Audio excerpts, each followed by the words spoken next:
Welcome to Money Majlis and hello from Singapore.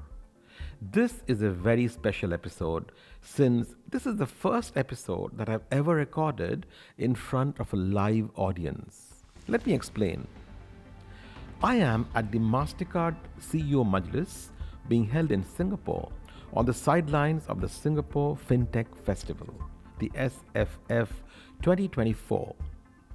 I'm joined on stage by two very senior leaders of Mastercard, K Khalil, the Division President of East Arabia, and Yunsok Chang, the EVP Market Development of Asia Pacific. The audience is a mix of CEOs, retail heads, and fintech leaders from the Middle East. And it is my privilege to record an episode of Money Majlis in front of such an august audience. But before I start the live discussion, here is a word from my sponsors.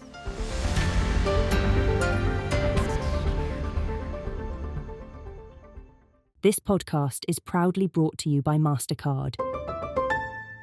Money Majlis is sponsored by Weo Bank. Fuel your ambitions with banking designed to power your success. Discover more at weo.io. Money Majlis is brought to you by Network International, the leading digital payments technology company in the Middle East and Africa. Money Majlis is proudly supported by Aqua Now, the premier crypto-as-a-service provider, now building in partnership with the top financial institutions in the Middle East. Discover more at aquanow.com.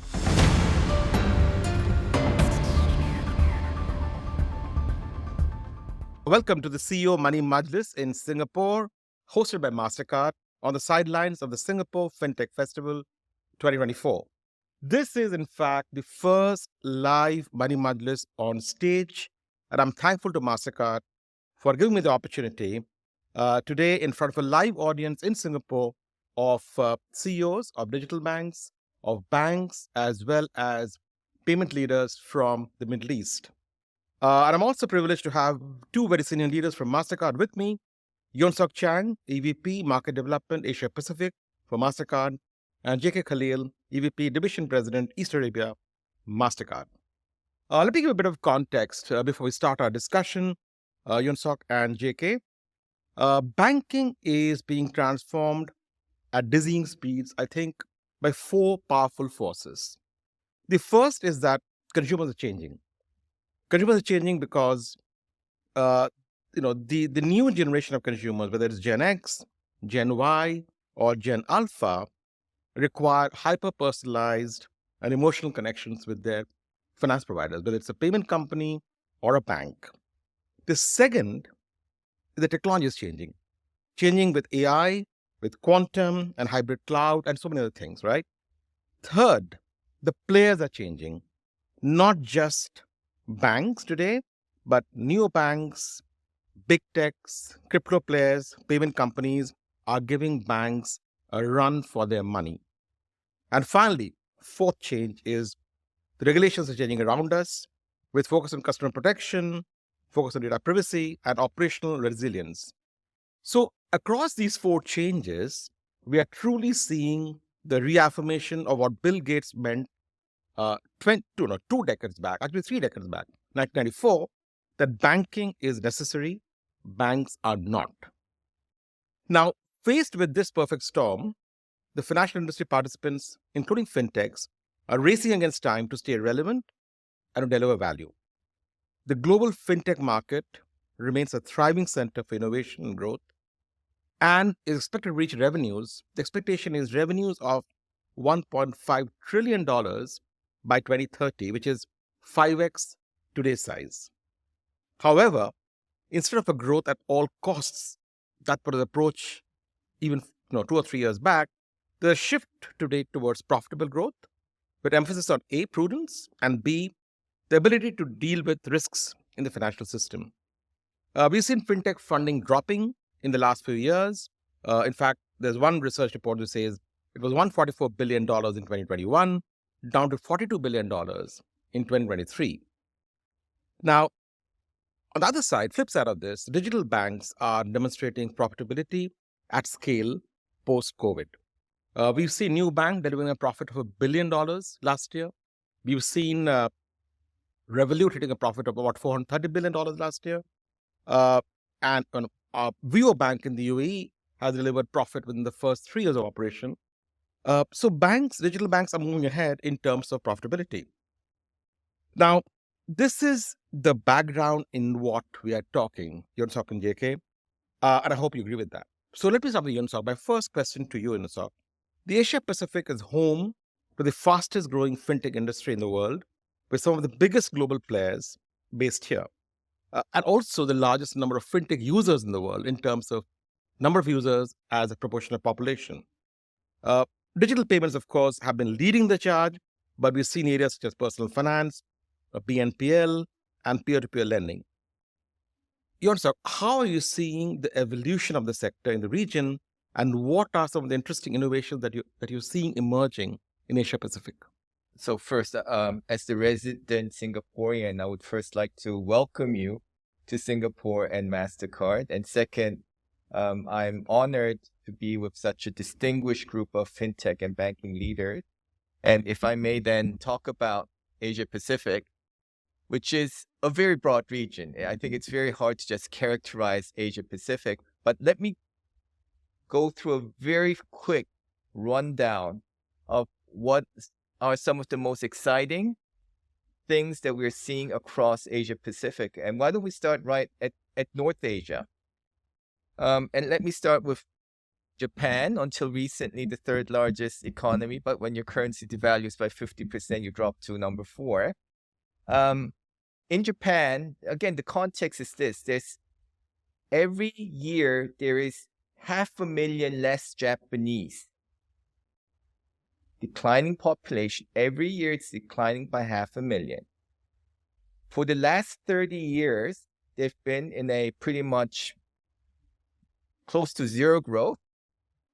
So if you're a Japanese corporate and you post 5% growth, you crushed it, right? You go, oh my God, we had a great year, right?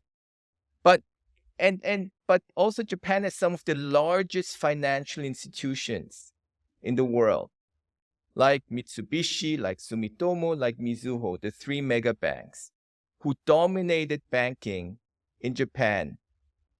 But the really interesting story, even in a market like that, the really interesting story is a player like Rakuten. Rakuten started off as the largest e-commerce marketplace in Japan, and they quickly diversified into financial services. And despite 30 years of decline, operating in this time period where everyone's declining, there's 500,000 Japanese every year. They've been posting double-digit growth. And today, Rakuten is the largest credit card player in Japan, leapfrogging all the banks. And they also have Rakuten Bank, which recently IPO'd, and it's the largest digital bank in Japan. And the expectation is in the next 2 years, they're actually going to leapfrog Mizuho Group, the third largest group, banking group in Japan, in number of customers. So fintech is alive and kicking, even in markets where there's a lot of challenging things going on demographically, economically. Let's move next door, Korea. Sorry, before you move to Korea, Yunsok, just a quick question. There's criticism about Japan in the last 10 years that they've lost the spirit of innovation, and we've not seen new things emerging out of Japan, let's say in the last decade. Do you agree with that? I don't agree with that. And I think one of the facts is how many people here knew about the Rakuten story? Raise of hand, right? Yeah. Small group. Yeah. Right? Yeah. So I think there are a lot of things that's going on in Japan that is not very well known outside of Japan. So we do see innovation. There is a lot of conservatism in the Japanese market, and banking in Japan is tough. Right? The bank's price to book ratio has been below 1 for a very long time. Yeah. But Rakuten is trading above 2, right? Which by Japanese standards is huge. It's huge. Yeah. Huge. Yeah. Right? And the growth in a market like that continues on double digit quarter after quarter after quarter. If I may then step over to Korea. And since you talked about digibanks, Kakao Bank, in my view, represents the most successful full-blown digibank in the history of mankind. And the reason I say that is Kakao Bank broke even in 18 months. They broke even in 18 months. And this is not a small operation. They reached 10 million customers in about 18, 24 months time period from zero. And what is truly impressive about Kakao Bank is that a very common challenge that we see with digital banks around the world is, and as a banker, you would know this much better than me, is how do you balance and grow both sides of the balance sheet at the same time? Mm-hmm. Correct. Because often digibanks have excess liability, too much deposits. Yeah. And what are you going to do with the lending side, the asset side? Yeah. But what is remarkable about the Kakao Bank story and how they broke even in 18 months was within, I think, like 60 days. Again, I may have gotten some of the dates wrong. They were able to get pretty much a balanced balance sheet from the get-go. And they pretty much kept that throughout their entire growth story. And as we all know in banking, it's a balance sheet business, right? Yeah. You need to have net interest margins, have a healthy net interest margin, grow that, and then also build your fees.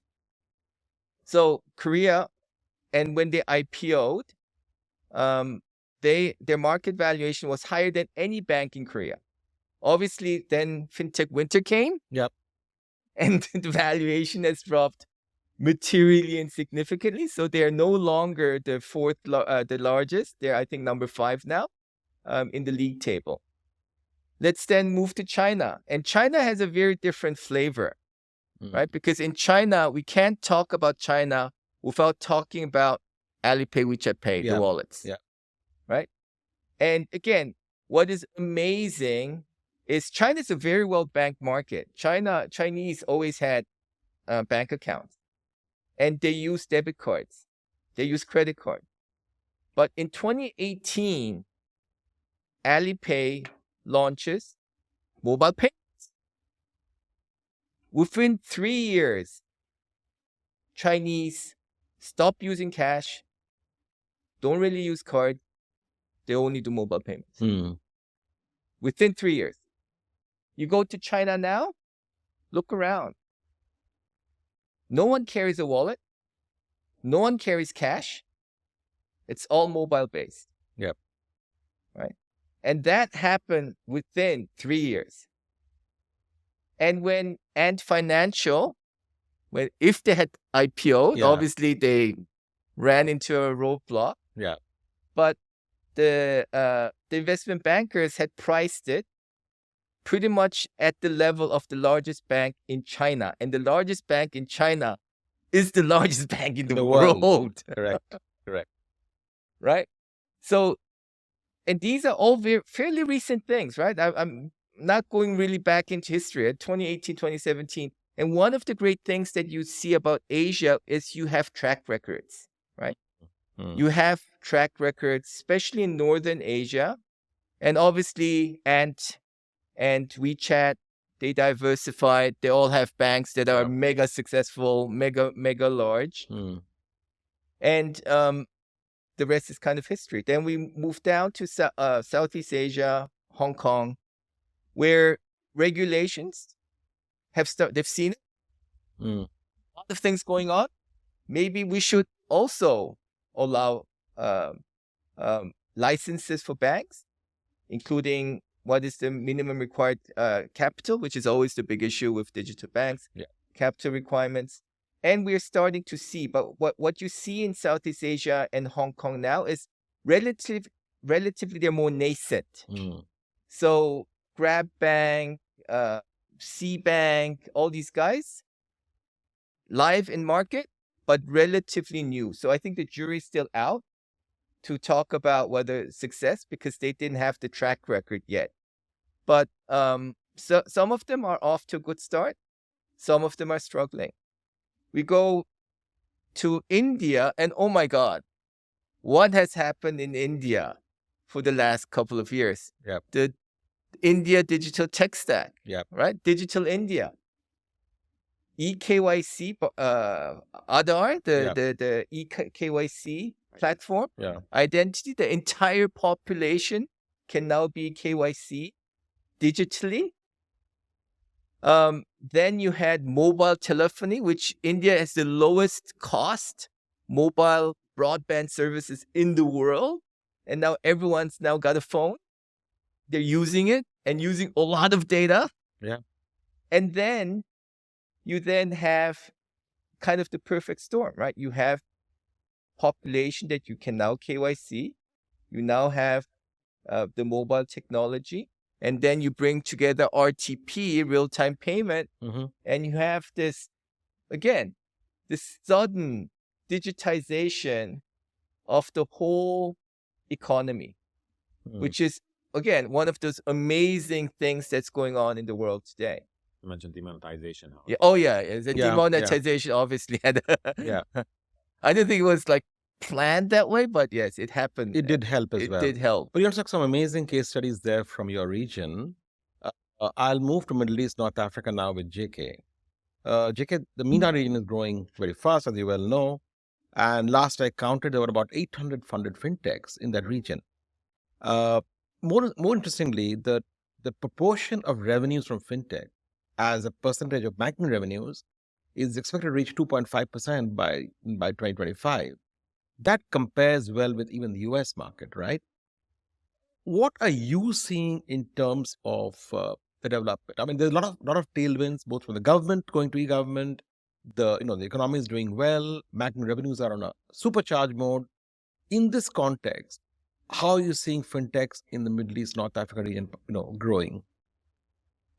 First of all, thanks, Suvo, for having me on this podcast, and I'm very happy to be here also with my guests from the Executive Majlis, our CEOs and executives from the region in East Arabia. It's an interesting question, and look, there are tailwinds, and obviously there are some headwinds. So maybe what I'm seeing is a few things. First of all, if I look at the last 5 years in MENA and generally in EMEA, okay, there's been a few changes in terms of what we saw fintech wanting to step in and do earlier in the first phase, let's call it, versus what's transcended and what's transpired today, specifically after COVID, which in a way kind of pulled back very quickly and very abruptly funding away from fintechs. And now, as funding comes back, what we're seeing is two things. It kind of, it's kind of been like an exercise in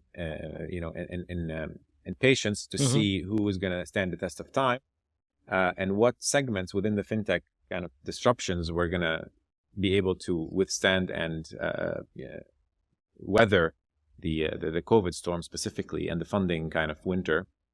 And in this phase two that we're seeing now, we're kind of like starting to be able to see with a bit more clarity what's transcendent and what's been left behind. So a few initially there was a lot of experiments around B2C. There was a lot of wallets coming out. And I think it's very clear that wallets are not going to be a thing in MENA as far as we're concerned. I think what we're probably now seeing is more of a digital bank kind of effort. So, which is very different than the initial kind of wallet craze. That is a bit more of a mature kind of thinking, much more holistic approach to relationship management and the kind of product offering that we're seeing. So I think good examples would be what we have done in the UAE and others are trying to do.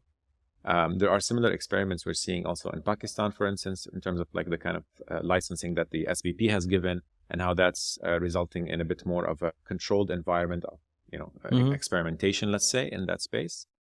Telcos have moved also into kind of mobile financial services. Doesn't really qualify as fintech in kind of like regular speak, but it is a fintech play.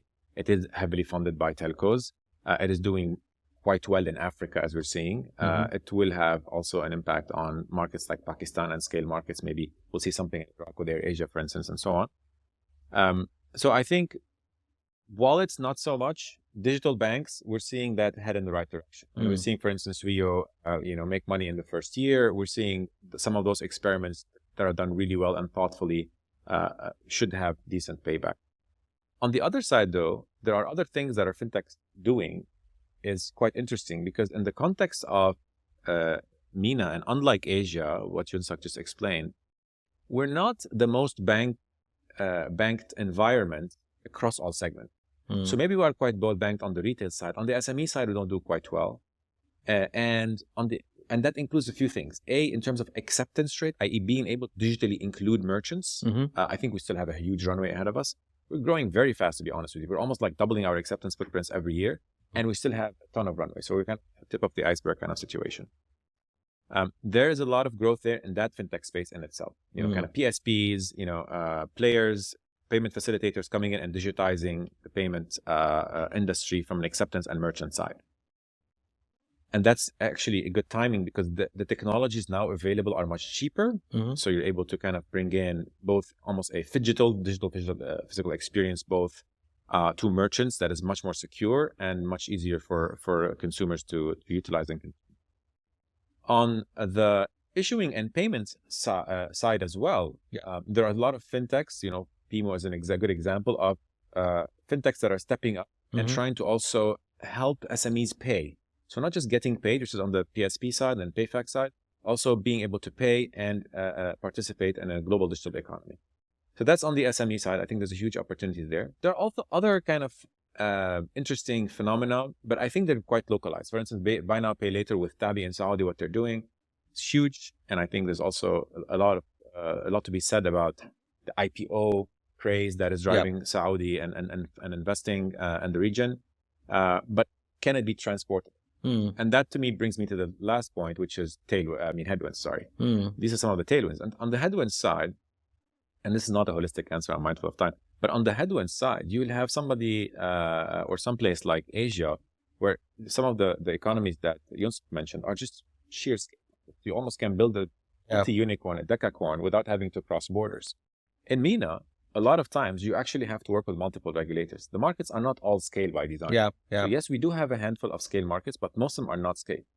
And that kind of regulatory friction and let's say the challenge in passporting, specifically B2C model, make it, in my mind, much more interesting to watch the space on the B2B side, where fintech are solving for specific B2B use cases, whether it's on the payment side or on the data side.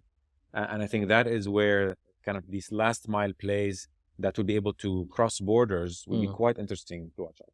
So in that context, JK, do you expect any of these players from the Middle East, North Africa, to become global players in the future? Look, it's a great question. I mean, selfishly, I want them to become global players. In a way, fintech is also a very local thing. Like fintech succeeds when you can solve for a problem in a market for a specific consumer segment. I mean, today, to give you the opposite example, somebody tells me Revolut is coming to the market. Oh my gosh, it's going to be, such a big threat for banks. I'm like, but what Revolut does today doesn't solve for anything incremental that Weo cannot do, or a next digital bank, or a Ruya cannot do, or a Liv cannot do. Yeah. And then I say to myself, okay, so, another hammer in a market full of hammers, I'm not sure. So for me, fintech is very local. And unless you have a global use case that cuts across borders, this is why I favor B2B to become much more global than a B2C, for instance. Then I can be convinced that, there's direction. But the other supplementary question to you, Yunsok, is the banks that you talked about, whether it's Kakao or it is Rakuten, came out of non-banking groups. These are industrial groups doing something else, and they decided to launch banking. In the Middle East, JK, it's been primarily banks launching a challenger within themselves. So whether it's Neo from Mashreq or Liv from its MBD, they've been primarily banks launching their own challenger versions. Of course, you've now seen likes of Weo and likes of Ruya coming in, but these are not industrial groups. Do you think there's a difference in the history of both the regions, that the development has happened differently, Yunsok? I'm not an expert in the Middle East, so I can't really talk about the Middle East. But what I can say is one of the key reasons why, if we use Kakao Bank, whether we use Rakuten, we look at WeChat, they had two of them was the most common social messaging platform, instant messaging platform. So you have this enormous base, and cross-selling to that enormous base becomes much, much easier because they know your brand, you're already digitally engaged, you can cross-sell very easily, and you already have a lot of data. So there is a reason why those companies have succeeded, because it dramatically reduces your cost of acquisition. Because if you're a startup, no name, your marketing costs are going to kill you. Yeah. Right. But if you already have a brand, you already have digital engagement, so much easier to cross-sell. Yeah, that's a very good point. So much easier to cross-sell. Right. So there is a reason why they've succeeded when many of these completely de novo players have struggled. It's simple math. Yeah. Yeah, I think this is a great point and great lens to apply to this question, Yunsok. Because if I apply the same lens to the Middle East, the reason why banks have been the most successful digital banks is because what they do is they launch a digital bank, they tap into their retail segment kind of base, which is, higher cost to serve. They put them on the digital bank, and then they use the digital bank to acquire new consumers that, are, let's say, more digital savvy. Yeah. I think what we have not seen here, and this is where I think telcos could have a leg above the others, which is a use case player that is non-banking come in and encroach on the fintech space. Now, I don't know much about regulation again in Asia.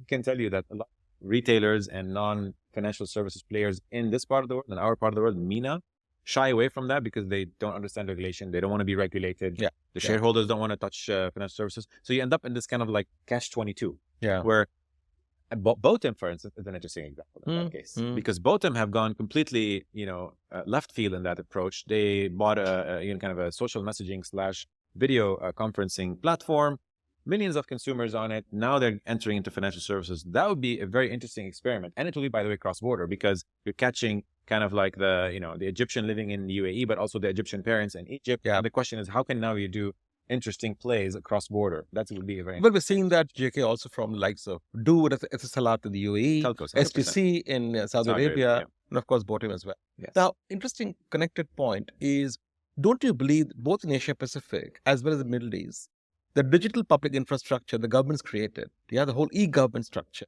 In India, for example, you talked about the whole stack, India stack, Yunsok. That has helped accelerate digital banking. Not the same in the US, not the same in many other countries. So do you believe that's played a big part in the way that these companies have succeeded? I have no doubt that the policies of driving digital India, digital Malaysia, digital Philippines, they all help. Absolutely, they help. Because foundational, right? If you can't KYC digitally, it's a real problem, right? So the fact that you don't need physical branch visits, wet signatures, multiple different kinds of paperwork, that's a game changer. So those are foundational elements. So if you don't have that, obviously it's going to be much more difficult to scale digitally. But I think the point around that I would like to make, if I may just jump back to the previous point, is you said in Middle East, some of the players are reluctant to go into financial services. What is kind of instructive is that at least in Asia, if I go back to my Rakuten example, they actually make more money from their financial services than their core business. So that's now the bigger part of their profitability is coming there, and it's mutually beneficial. You can create an ecosystem, and especially if I delve a little bit deeper into the Rakuten example, they've created a loyalty currency. There's 125 million Japanese alive today, dropping by 500,000 every year. But 100 million of them have Rakuten loyalty account with very high activity. It's essentially, Rakuten points is essentially the second currency of Japan after Japanese yen. Very interesting. So they were able to do that, and that's what makes, and there's a lot of synergy across that drives more loyalty to all their different businesses.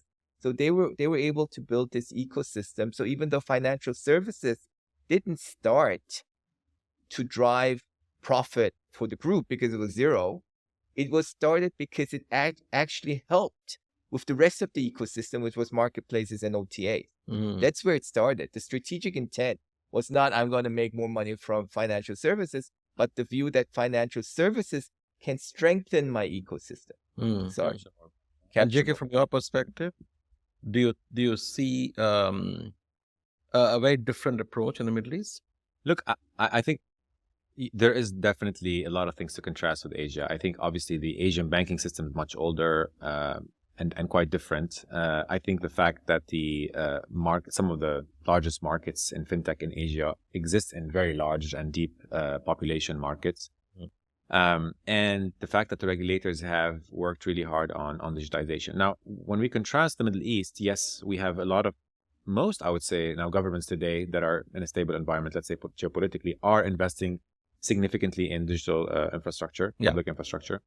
The real tipping point for me, and I don't know how that's going to pan out because of the geopolitical tensions in Middle East and North Africa in general, and EMEA as a region, is when will regulators start to work more closely together and be okay to adopt an open borders type of DPI and an interoperability framework that says, if I have a consumer in UAE that I've KYC'd, is that KYC good enough for, let's say, Saudi? Or if I KYC a consumer in Egypt, is that good enough for Kenya? And I think once we start seeing this, look, you have to imagine that in the future this has to happen. This has to happen. Because Absolutely. passports are a thing of early 19th century or 20th century. So we have to think that this will happen. I hope so, certainly. But the point is, when this happens,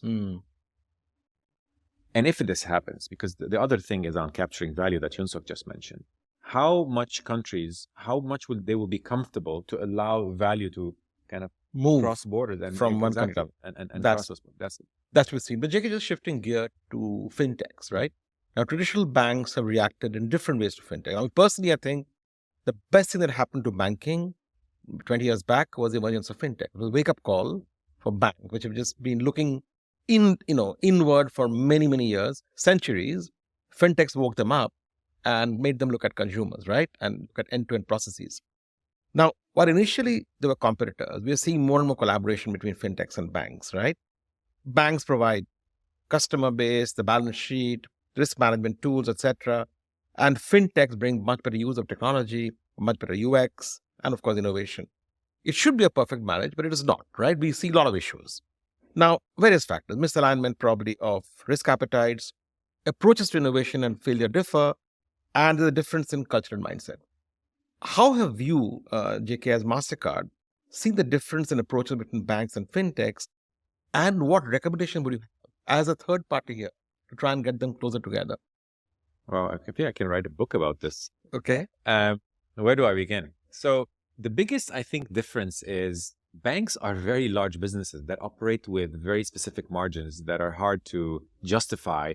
I'm going to take $20 million and plunge it behind an experiment. But the beauty about that is the discipline that banks have to say, okay, if I have to prioritize this year 5 things that I'm going to do, because I know that the other 15 are going to be regulatory in nature, what will they be and which one will have the highest ROI so that I can justify my investments to the board? In a fintech space, a fintech founder will go like, okay, if I can raise $20 million over the next 18 months or 24 months and keep my valuation low so that I can, bank the upside on like around C or D or whatever. What is the one thing that I can do that banks cannot afford to do because they are constrained by the discipline of ROI investment? So I think they're actually in a way complementary, and that's a good thing because in a way we allow risk capital to go after experiments, and banks continue to innovate where innovation has to generate more value, both for banks and consumers.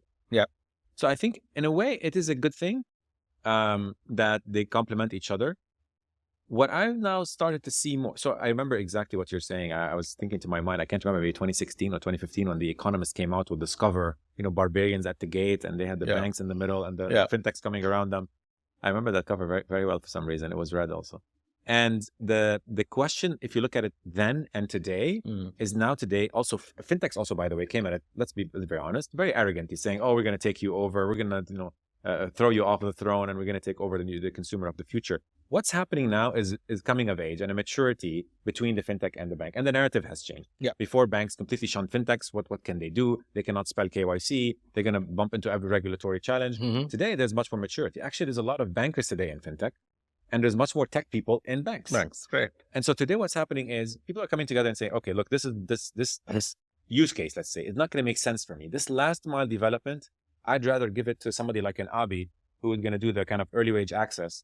And I'll just provide them the balance sheet because that's my power. And I'll actually invest in better credit scoring as opposed to invest in doing the HR integration with the HRMS of a company so I can do early wage access. I think that is where I think the future of finance is becoming a bit more optimistic and a bit more mature in terms of collaboration between banks. Well said there. Uh, Continuing on the topic, Yunsok, let's talk about super apps for a minute, right? I mean, you cover the China market, and China is probably the place where super apps were invented. WeChat has 1.25 billion users, Alipay 1.3 billion, Paytm in India has 350 million users. And we're seeing rising adoption with the young who crave for a mobile-only experience. Now, somehow the Western world has been much slower in adopting this. I mean, we hear that X will transform into app for everything, but it's been slow. Middle East is seeing things like Careem Pay, things like, Talabat, and Money, etc., trying to become super apps. STC Pay maybe in the future. Yunsok, how do you see this evolving in the future? Do you think, like Gartner says, 1 in 2 people in the world will be using a super app by 2027? Or do you think there'll be a big, wide gap between the Western world and let's call it the Eastern world in super apps? I think the answer is going to be it depends. Okay. Okay. Obviously, China is the poster child. Mm-hmm. WeChat Pay, Alipay, they're super apps. And then after the success, many other companies said, oh, we want to do that too. Now, the challenge is not every market is China, and not every market has the China ecosystem, whether it's every scale or multitudes of China is an extremely digitally sophisticated market. Yeah. So I think just blindly copying, pasting WeChat Pay, Alipay has proven not to work. I mean, because lots of money has been sunk under the thesis, I'm going to be the next super app. And I don't think there has been many successful cases that can claim, with all due honesty, that I am as successful as WeChat Pay, Alipay in creating a super app. However, the concept and the vision, I think, is inspiring, right? And it's actually not a new concept. It basically comes down to what we've known forever and ever and ever. Cross-sell is good, right? All you've done with super apps is you create a very sexy technology wrapper around it. And you call it a super app. But fundamentally, if you can cross-sell something and you can get a piece of the action, you can make money. And there are many examples of that that's actually not a super app. They are digital apps, and they're not sometimes even one. Because sometimes consumers don't want just one app. Maybe they want multiple apps. But as long as you can monetize that multiple relationship, you're printing money, right? So as a notion, as a vision, as a North Star, business people have been trying to do this for the last 100 years. I'm under no illusion that that's going to change. Okay. Now, moving from there to embedded finance. So, a question for both of you. It's obviously we are seeing more and more adoption, BNPL, in called embedded finance, embedded insurance, cryptocurrency-based payments. There's a study that says revenues from embedded finance will cross $300 billion by 2030. My question to you is, banks have better connectivity with big corporates, who are the partners for embedded finance. Fintechs and digital banks are better in innovation. Who do you think will win the battle for embedded finance? Is it the banks, traditional banks, or is it the fintechs and new age apps? JK? All right, another crystal ball question. Whatever I say will probably be proven to be wrong in the future.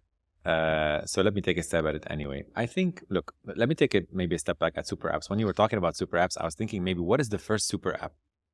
And actually the first thing that came to mind is the markets, the open markets that we used to go to.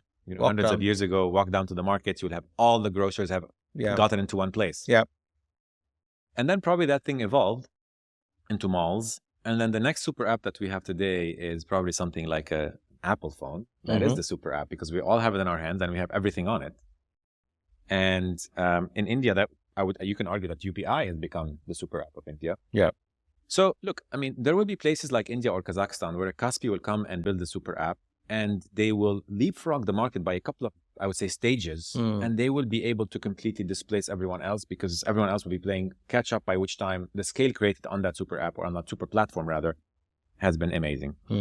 I think embedded finance is another interesting one. And embedded finance to me will probably, if I had to guess with a gun to my head, is something that you get scale on in markets that are a bit more mature in terms of the pace of progress. So like a US, for instance, where you cannot today create a disruptive technology in the US out of thin air. Yeah. So, and also it's a very large market, it's a very fragmented market. There's a lot of banks, there's a lot of merchants. So playing together is maybe part of the mesh anyway, and part of the fabric of US commerce. Yeah. But when you bring it, let's say, to a place like Middle East, where again, markets are smaller, I think the winners will be more use case players. Mm-hmm. So let's say, again, like an Abi deciding today to go after, let's say, early wage access, connecting with as many banks as possible, and hijacking that use case. Yeah. So I feel like the fintech have more to gain in smaller markets in terms of winning on a use case by use case kind of basis. Yeah. Banks get more benefit when the markets is fragmented, like in the US or in, let's say, smaller, like higher number of banks in, let's say, an Asia market, which you probably know more than I am, because they will have access to consumers that they otherwise would not have access to, that the merchants will allow them to do so via fintechs. So maybe the banks benefit more when the market is more fragmented, and then the fintechs benefit more when the market is consolidated. Yunsok, yeah. Yunsok, your view from Asian perspective? I don't know who will win, but I can tell you what type of player is going to win. Because at the end of the day, we are talking about divergence and convergence. The player who can manage divergence and convergence at the same time will win. Because on one hand, you're trying to be different and diverging and trying to create an edge, whether it's technology, whether it's a business model, whether it's different economics, whether it's different distribution, you're trying to diverge. But at the same time, fundamentally, there's a convergence going on, as you said, between banks and fintechs. Yeah. Banks are trying to become more like fintechs, and some fintechs are trying to become more like banks.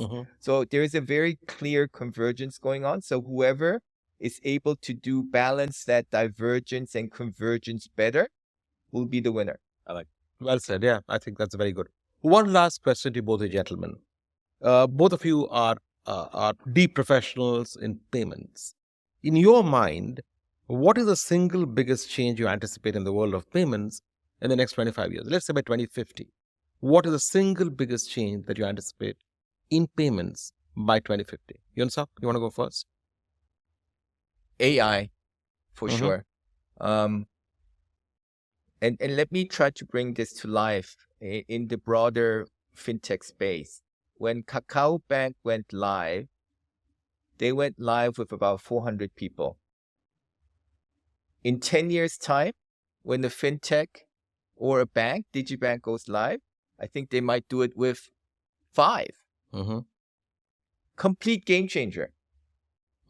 And that's going to have impact the entire ecosystem. The fact that you are now going to be able to have insights, execution capabilities, personalization, risk management, all with AI.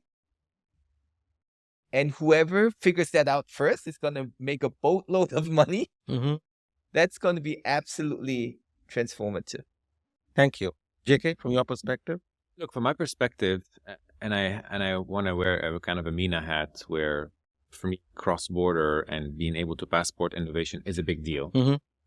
I want to say I'm looking forward to a day where 3 things converge into kind of propelling us into the next wave or our next stage of evolution from a fintech perspective.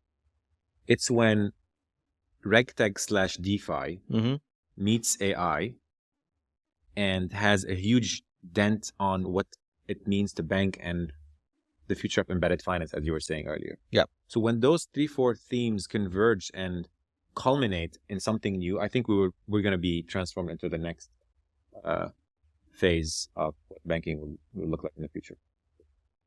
That's for sure. Wonderful. Those are some amazing perspectives from both of you gentlemen. Yunsok, Chang and K Khalil, thank you very much for your time today. Thank you to the CEO audience here and for the wonderful conversation, which I'm sure we'll have more of in the future.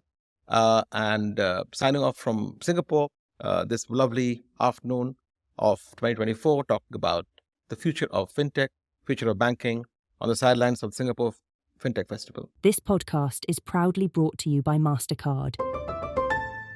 Money Majlis is sponsored by WeO Bank. Fuel your ambitions with banking designed to power your success. Discover more at weo.io. Money Majlis is brought to you by Network International, the leading digital payments technology company in the Middle East and Africa. Money Majlis is proudly supported by Aqua Now, the premier crypto as a service provider, now building in partnership with the top financial institutions in the Middle East. Discover more at aquanow.com. That brings us to the end of this special episode of Money Majlis, recorded live at the Mastercard CEO Majlis in Singapore. Thank you, Mastercard. And thank you, listeners, for all your comments and inputs. I love doing this podcast, and I love it when I hear positive feedback from you, either on email or face-to-face when I happen to meet some of you socially or at industry events and conferences. Please keep that love going. Till next Friday, goodbye and ma salama. Stay well and do good.